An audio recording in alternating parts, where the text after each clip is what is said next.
आपले 7 प्रॉब्लेम झाले होते, बरोबर आहे ना? 8वा प्रॉब्लेम चालू हा होता सर. आपला. Consider the wire of length 4 metre. So length किती दिली आहे?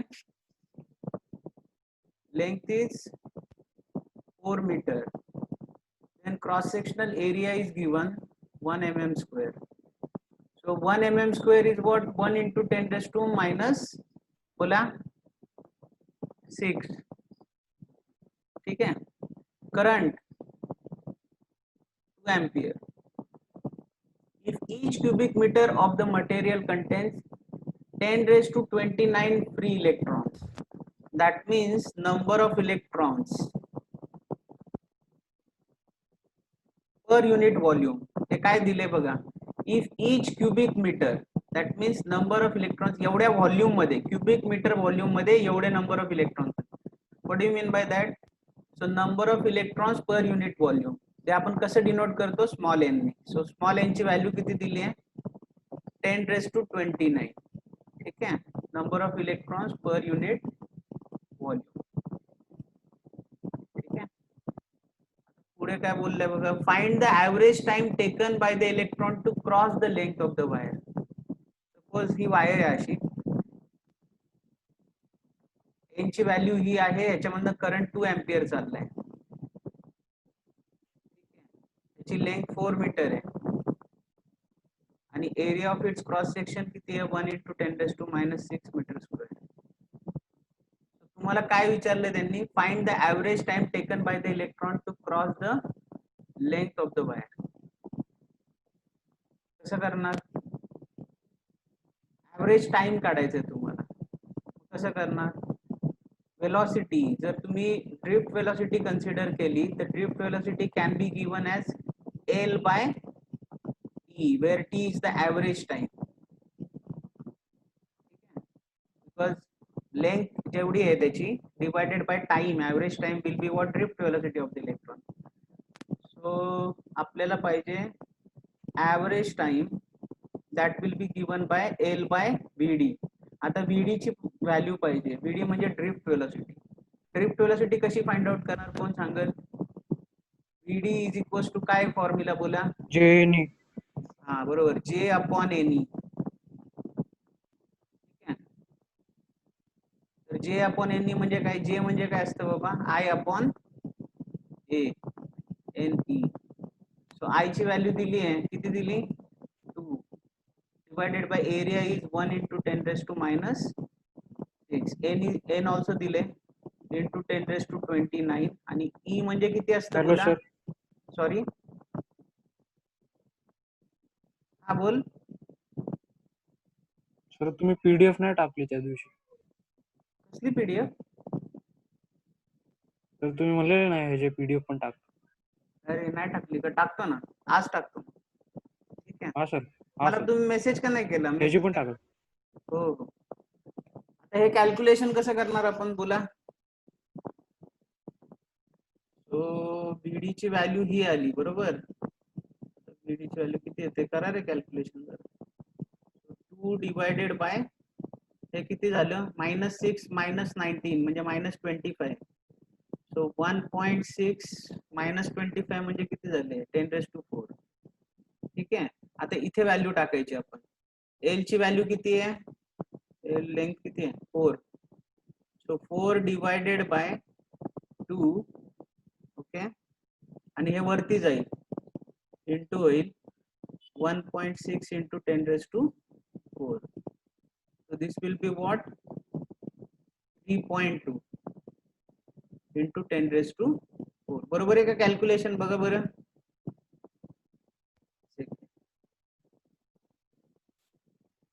बरोबर आहे का कॅल्क्युलेशन?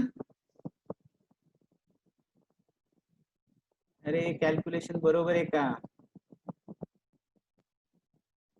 हा सर.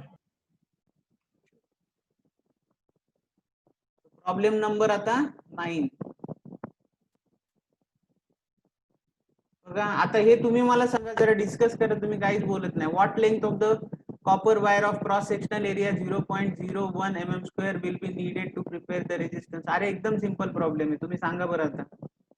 क्रॉस सेक्शनल एरिया किती दिलाय? 0.01 mm स्क्वेअर. काय लिहिणार मी 0.01 इंटू 10⁻⁻⁶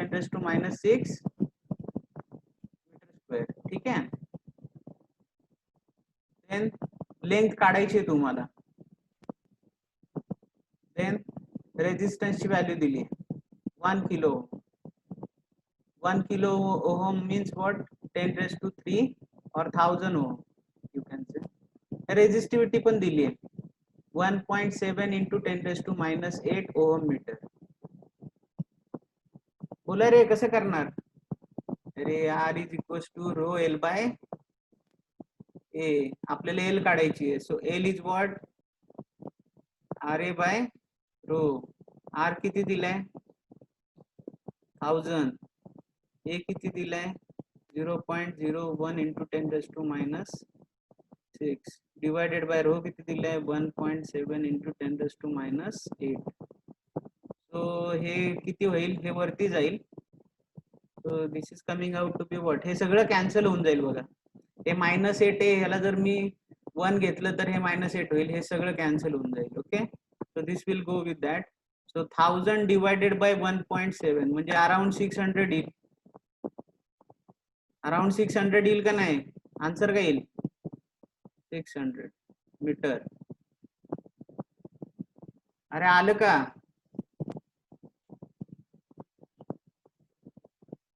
अरे आलं का? हा सर. अरे दुपारचं तुम्ही काय झोपलेले असता का रे? मला असं वाटायला लागलं आता. जागा करावं लागते तुम्हाला पण. बघा आता हे न्यूमरिकल वाचा. You can see the figure. The figure shows the conductor of length L. त्याची लेंथ किती आहे L. Okay. L is the length. Having the cross section, having a circular cross section. आता हा जो क्रॉस सेक्शन आहे हा circular आहे. But this circular cross section is constantly increasing in diameter. म्हणजे तुम्ही इकडून ह्या एंड पासून जर ह्या एंड पर्यंत गेले तर त्याचं बघा डायमीटर मोठा मोठा होत गेलाय. ओके.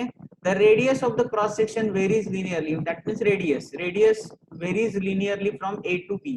पहिल्यांदा छोटी होती रेडियस A. ठीक आहे. आणि छोटीची मोठी होत गेली. मोठी रेडियस किती दिली आहे त्यांनी B. ठीक. आता पुढे बघा. The resistivity of the material. ह्या मटेरियलची रेजिस्टिव्हिटी दिली आहे rho. Assuming that B minus A म्हणजे यांच्यातला डिफरन्स हे B minus A is very small as compared to length. ही जी लेंथ आहे त्याच्याशी कंपॅरिझन मध्ये आपण जर डिफरन्स घेतला B minus A it is very small. तर तुम्हाला रेजिस्टन्सची व्हॅल्यू विचारली आहे या कंडक्टरची. रेजिस्टन्स ऑफ द कंडक्टर कसं फाइंड आउट करणार? आपल्याकडे एकच फॉर्म्युला आहे रो L बाय A. ठीक आहे. आता नीट लक्षात घ्या. हा जर कंडक्टर असा कॉन्स्टंट क्रॉस सेक्शनचा असला असता तर मी डायरेक्ट फॉर्म्युला लिहिला असता. याचा काय लिहिला असता πr². ठीक आहे ना? कळलं का? पण काय आहे याचा क्रॉस सेक्शन काय आहे व्हेरी होतोय. जेव्हा क्रॉस सेक्शन व्हेरी होतो तेव्हा फॉर्म्युला काय येणार त्याचा? ही काय आहे मिनिमम रेडियस आहे A. ही काय मॅक्सिमम रेडियस आहे. मग तुम्ही जेव्हा क्रॉस सेक्शनल एरिया देतात त्या टायमाला then it will be what pi into minimum radius into maximum radius. R² च्या जागी काय करायचं R minimum into R maximum. So हे आन्सर काय आलं पाहिजे R is equals to rho L by pi AB. That is your answer. Simple आहे. तुम्ही फक्त लक्षात ठेवायची गोष्ट आहे जर cross sectional area linearly vary होत असेल then at that time the cross sectional area will be given by pi into AB where A is the minimum radius and B is the maximum radius. अरे तुम्हाला कळले हे मी जे explain केले आता?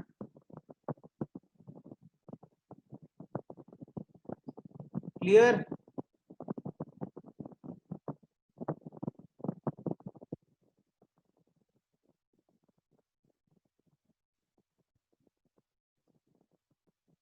चला हे सम तुम्ही सॉल्व करा आता.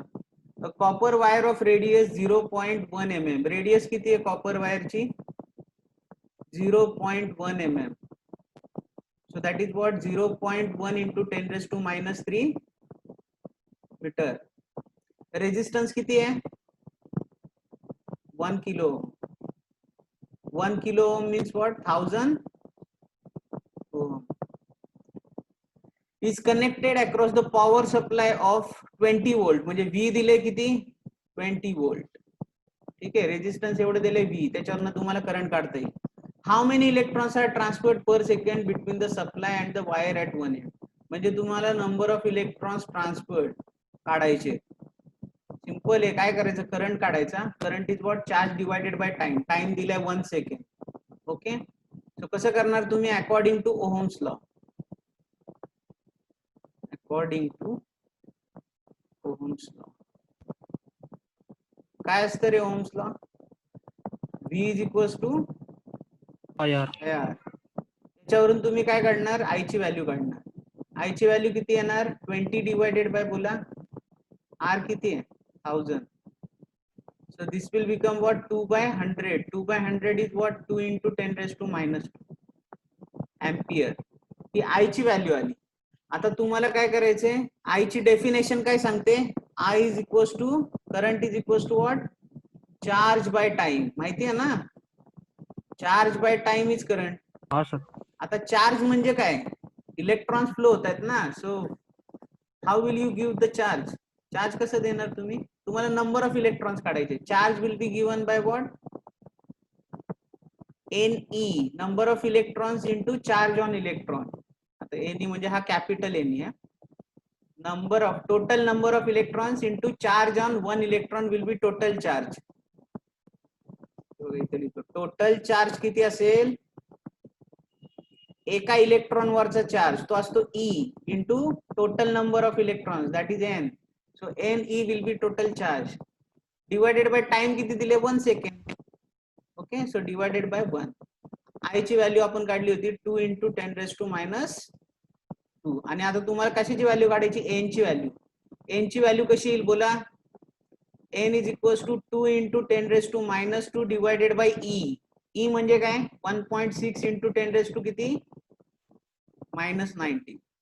So if you do this calculation then it will be what 2 into 10 raised to 2 divided by 1.6. So this is coming out to be 200 divided by 1.6. 200 divided by 1.6 किती होतं रे बाबा 2000 divided by 16 म्हणजे किती होते 1 4 राहिले 4 शून्य 16 दुने 32. ओके 125. ठीक आहे बरोबर आहे का. हा सर बरोबर आहे. कॅल्क्युलेशन बरोबर आहे ना.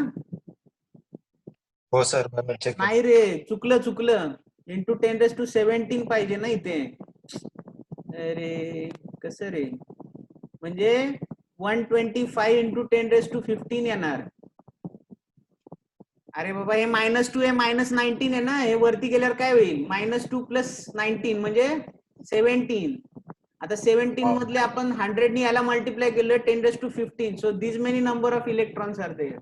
N ची व्हॅल्यू काय येणार आहे you can say 1.25 into 10 raised to 17 number of electrons. ठीक आहे याला युनिट नाही येणार नंबर ऑफ इलेक्ट्रॉन्स. हे N आलं. आता दुसरा क्वेश्चन बघा. Write down the current density in the wire. Current density in the wire कशी काढणार बोला फॉर्म्युला बोला करंट डेन्सिटीचा. अरे करंट डेन्सिटीचा सिंबल काय जे फॉर्म्युला काय आहे. अरे फॉर्म्युला काय आहे करंट डेन्सिटीचा फॉर्म्युला सांगा ना बाबांनो.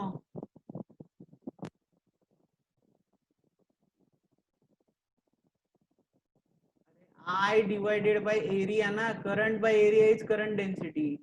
I किती आहे आधीच काढलं होतं आपण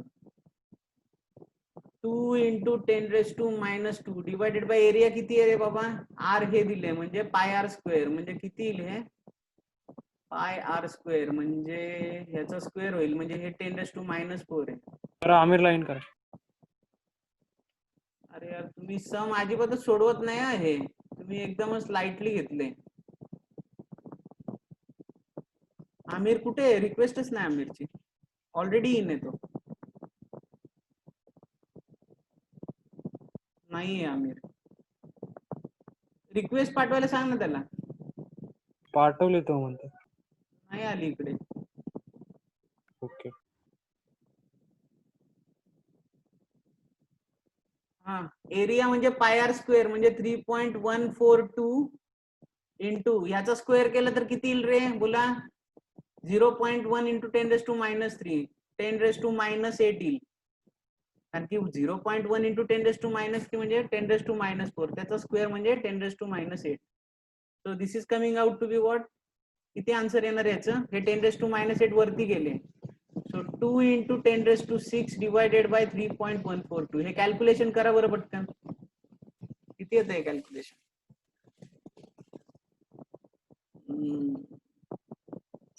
0.6365. हा 6365. Okay into 10⁶. हा That is 6.36 into 10⁵. Okay. Current डेन्सिटीची युनिट काय असेल. Ampere per metre square. ठीक आहे. ते झालं. कळलं.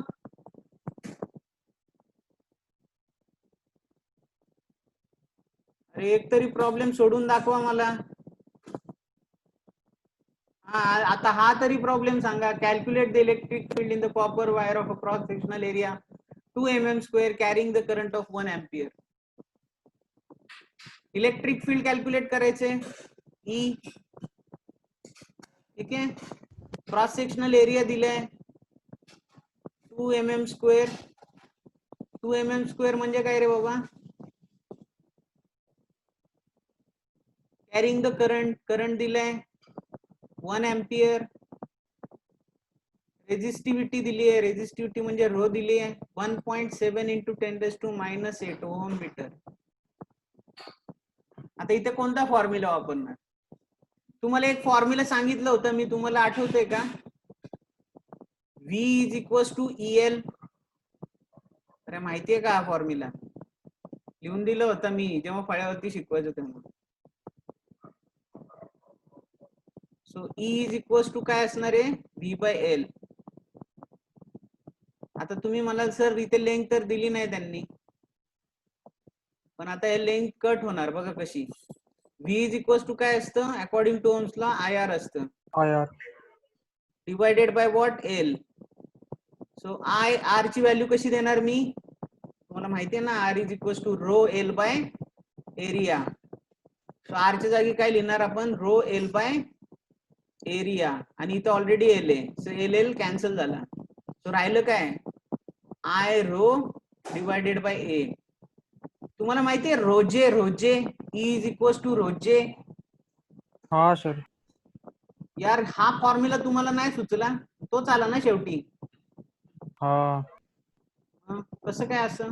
रो दिलाय जे म्हणजे काय करंट बाय एरिया. करंट पण दिलाय आणि एरिया पण दिलाय. एरिया म्हणजे क्रॉस सेक्शनल एरिया पण डायरेक्टच दिलाय.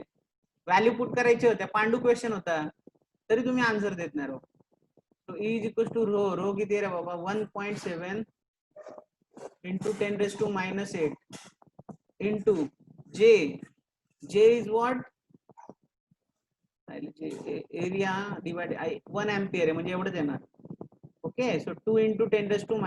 So your answer is what बोला 3.4 इंटू 10⁻⁻14. ठीक आहे.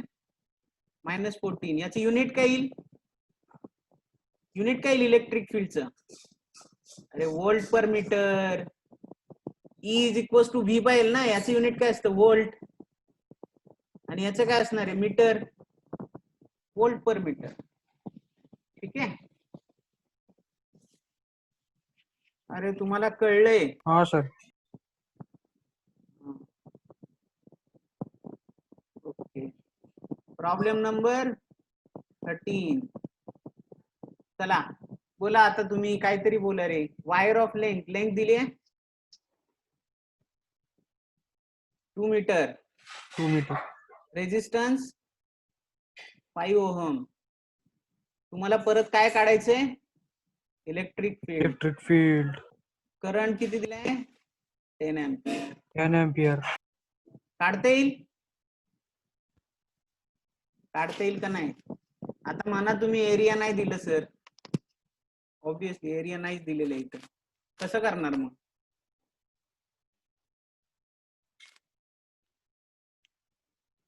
कसं करणार?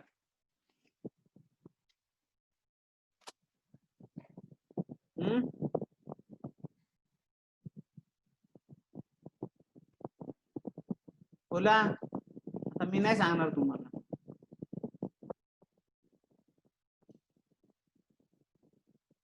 बोला. कसं करणार? यार म्हणजे तुम्हाला मागचं क्वेश्चन कळलंच नाही का? 12 वाला हा क्वेश्चन कळला नाही तुम्हाला?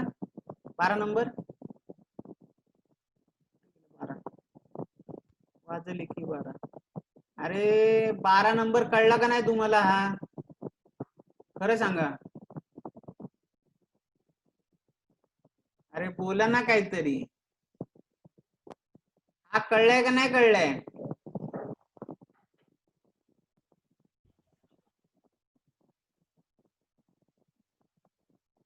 No response. मला सोडवायचेत का नाही हे प्रॉब्लेम रे? मला खरं सांगून द्या. नसतील करायचे तर तसं पण सांगा. बळजबरी नाही माझी. अरे तुम्हाला माझा आवाज येतोय का नाही?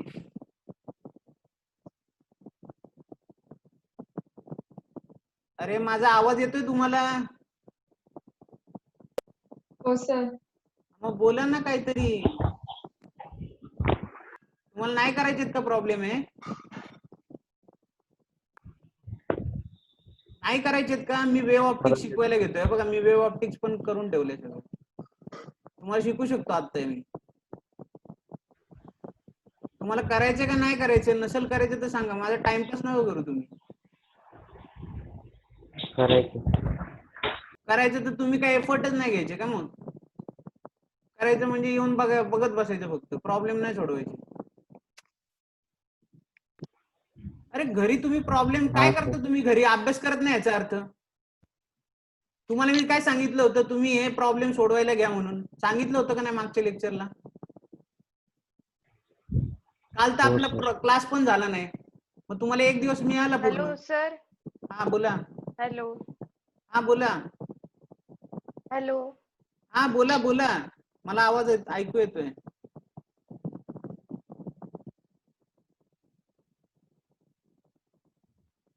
बोला.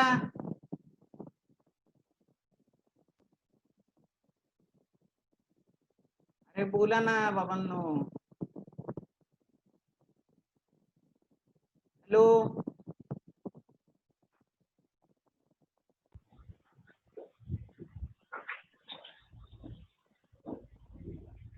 तुम्हाला काय प्रॉब्लेम आहे रे?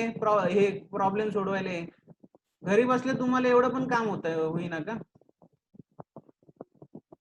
टाइमपास करतो तुम्ही. फुकटच टाइमपास करतो. फुकटच असं सांगायचं हा आम्ही याची वर्मा सोडवतो, हे करतो, ते करतो. सोडवायच्या नावाने सगळी ठणठण गोपाळ. ते उघडलं पण नसेल, बघितलं पण नसेल, सॉफ्ट कॉपी पण उघडली नसेल कधी. हॅलो. हा बोला.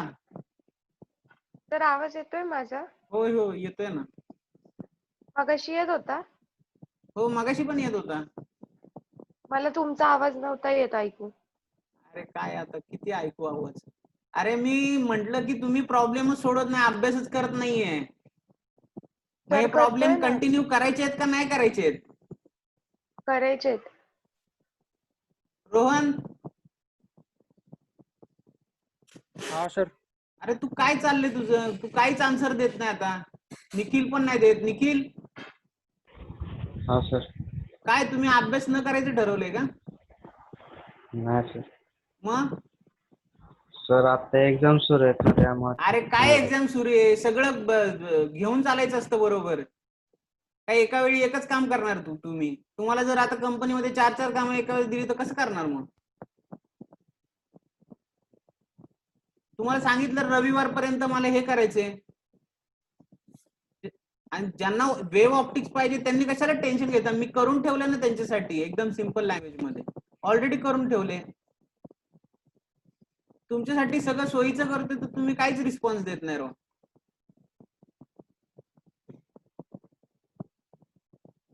कोणच काहीच अभ्यास करत नाही, कोण नुसते घरी टाइमपास करतायत ते लॉकडाऊनच्या नावाखाली. तुम्हाला तर मज्जाच झाली लॉकडाऊन. ठीक आहे, करा आता, तुम्हाला तुमची मर्जी करायची तर करा बाबा, मला काय घेणं देणं नाही. तुम्ही काय रिस्पॉन्सच देत नाही मला. आता हा फॉर्म्युला 13 नंबरचं क्वेश्चन सॉल्व्ह करा बरं, कसं येणार आहे. एकदम सिंपल आहे. तुम्हाला काय माहितीये, V is equal to EL 10 वेळा सांगितलं आतापर्यंत हा फॉर्म्युला. आता आपल्याकडे काय नाहीये, एल आपल्याला E काढायचंय. E काढायचंय म्हणजे काय, V/L येणार. आता ह्याच्यापैकी आपल्याला V नाहीये आपल्याकडे, एल आहे. एल दिसतोय हा, मग V येण्यासाठी आपण काय वापरणार, V येण्यासाठी कोणता काय वापरणार, R पण आहे आपल्याकडे, I पण आहे. ओम्स हा लॉ. यार. मग हा यार. सिंपल तुम्हाला येणार आहो. काय अभ्यास करतो तुम्ही, मग नुसतं रट्टा मारता, मग तुम्ही काय उपयोग आहे त्या रट्ट्याचा. बघा तुम्हाला काय करायचं तुम्ही ठरवा. V is equal to V/L.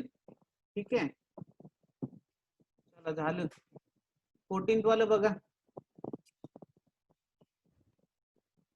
अरे तुम्हाला सगळं एक न्यूमरिकल मी सॉल्व्ह करून देतोय, तुम्ही थोडेसे कष्ट घेऊन ते रिवाइज नाही करते तुम्हाला. आणि पुढचे ट्राय करायचे, नाही आले तर ठीक आहे, जिथे अडकले तिथे बघायचं. ट्राय तर करा, ट्राय नाही केलं तर कसं होणार. The resistance of an iron wire and copper wire at 20 degree Celsius are 3.9 and 4.1 ohm respectively. At what temperatures will the resistances be equal? दोन वायर आहे तिथं, एक आयरनची आहे आणि एक कॉपरची आहे. ठीक आहे, दोन्ही वायरचं टेम्परेचर किती आहे, 20 डिग्री सेल्सिअस. सो हे तुमचं काय झालं, T0 झालं. आणि या टेम्परेचरला आयर्न वायरचं रेजिस्टन्स किती असतं, 3.9 ओहम, आणि हे किती आहे, 4.1 ओहम. ठीक आहे, so this is what R0 for iron and this is R0 for copper. कळलं का कोणता फॉर्म्युला वापरायचा. Temperature coefficient of resistivity for iron म्हणजे अल्फा. अल्फा फॉर आयरन किती आहे बाबा, 5 × 10⁻³ केल्विन ⁻⁻1. and कोएफिशियंट काय ते, टेम्परेचर कोएफिशियंट फॉर कॉपर किती आहे, 4 × 10⁻³ केल्विन ⁻⁻1. एवढी सगळी इन्फॉर्मेशन गिवन आहे. आणि तुम्हाला काय काढायचं बाबा, at what temperature will there resistances be equal. पहिलं तर मला सांगा यांचा रेजिस्टन्स कोणत्या फॉर्म्युलाने आपण कॅल्क्युलेट करतो. जर तुम्हाला टेम्परेचर दिलेलं आहे reference, so which formula is use to calculate the resistance of the material at a given particular temperature. बोला. अरे आपण प्रूव्ह केले, बघितले ना बाबा फॉर्म्युले. RT is equals to R0 into the bracket 1 plus alpha T minus T0.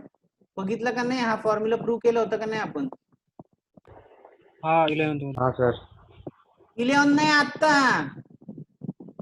हा आता theory मध्ये बघितलं, थिअरी करंट इलेक्ट्रिसिटी. 11 कुठलं, एवढ्या लांब पण नाही जायची गरज, आता बघितलं 10-12 दिवसापूर्वी. ठीक आहे, हा सर. आता RT फॉर कॉपर त्यांनी काय विचारलंय बघा, RT for copper is equals to RT for iron ही कधी होईल असं त्यांनी विचारले. Okay, at what temperature. मग त्यासाठी तुम्ही काय करणार, हे इक्वेशन तुम्ही आयरन साठी लिहिणार आणि हेच इक्वेशन तुम्ही कॉपर साठी लिहिणार आणि दोन्ही इक्वेशन इक्वेट करणार. सिंपल. आता जर मी ह्याच्यासाठी लिहिलं आयरन साठी, तर इक्वेशन काय येईल, RT iron is equals to R0 iron. R0 iron किती आहे, R0 iron is 3.9. So 3.9 into the bracket 1 plus alpha.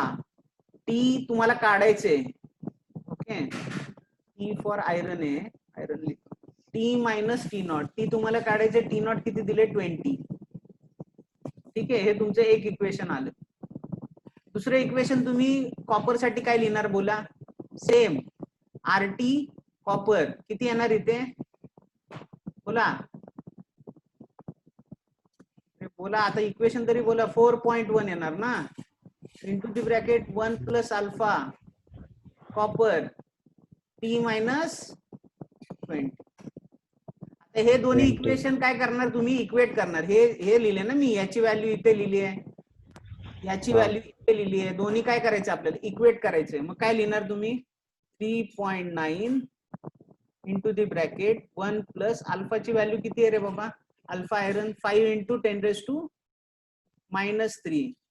T minus 20 will be equals to how much? 4.1 into the bracket 1 plus alpha. Alpha ची value किती आहे याची? 4 into 10⁻³ T minus 20. आता येईल का? एक सॉल्व करता तरी येईल का नाही येणार? हा तर सर येईल.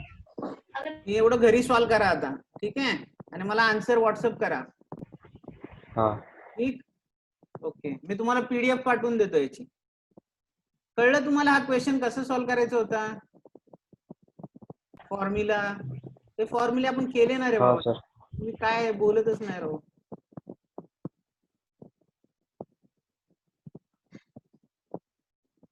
पंधरा नंबर बघा, 3 मिनिटं राहिली. The current in the conductor and the potential difference across its ends are measured by the ammeter and voltmeter.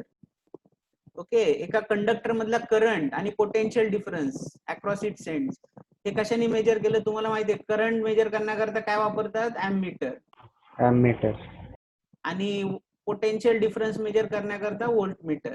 हे तुम्हाला माहिती आहे. ओके, ते त्यांनी वापरले. The meters draw a negligible current. Okay, the meters draw negligible current. The ammeter is accurate. हे accurate आहे. Ammeter मध्ये जे रिडिंग दाखवते ते ॲक्युरेट आहे, म्हणजे करंटची रिडिंग ॲक्युरेट आहे. But the voltmeter has a 0 error. आता 0 एरर म्हणजे काय कन्सेप्ट आहे?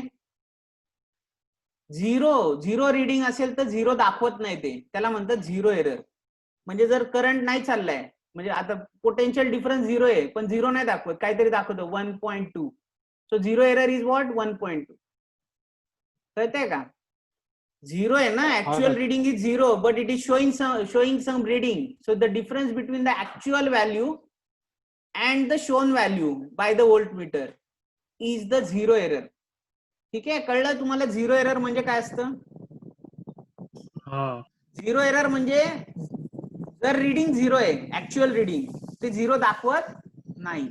So what ever the difference between 0 and that particular value which it is showing, ते दाखवते. 0 न दाखवता दुसरी काहीतरी व्हॅल्यू दाखवणार, 1.2, 1.3. ओके, असं. तर त्याला काय म्हणणार आपण? 0 एरर म्हणणार. ठीक आहे, हे बघ, that is it does not show, does not read 0 when no potential difference. हे बघा, इथे त्यांनीच एक्सप्लेन केलं. इथे इट डज नॉट रीड 0. जर पोटेन्शियल डिफरन्स 0 आहे तर 0 दाखवायला पाहिजे ना, पण ते 0 दाखवत नाही. कमाल आहे. Okay, calculate the 0 error if the reading for the 2 different conditions. 2 different conditions दिल्यात आणि त्याच्यात तुम्हाला 0 एरर जो व्होल्टमीटर म्हणजे व्होल्ट मध्ये आहे, व्होल्टेज मध्ये आहे, तो 0 एरर तुम्हाला काढायचा आहे. कसं करणार तुम्ही? Let the 0 error be V. Okay, आता तुम्हाला माहिती आहे की याच्यामध्ये काही फरक असला तरी रेजिस्टन्स इज कॉन्स्टंट ना. Resistance of the material is constant. Resistance is constant. रेजिस्टन्सचा फॉर्म्युला काय in terms of V and I? V by I. हा, मग आपलं हे सपोज हे Vx आहे, सपोज 0 एरर काय आहे? Vx आहे. तर तुम्हाला काय करावं लागेल? अरे 1च मिनिट राहिलं, हे आपण उद्या बघूया. ठीक आहे, 1 मिनिटामध्ये नाही एक्सप्लेन. हा सर. चला, मी PDF बनवून पाठवतो तुम्हाला. अरे तुम्ही थोडस तरी इंटरेस्ट घ्या. हा सर. तुमच्याकडे वेळ कमी आहे काय? एवढे 1 हा, वर्ष सर. पण नाही राहिले आणि त्याच्यामध्ये तुम्हाला सगळं करायचंय आणि तुम्ही काहीच इंटरेस्ट नाही घेत. मग कसं होणार? लोक 3-3 वर्षापासून प्रिपरेशन करतात, तेव्हा कुठं मार्क येतं? चलो बाय.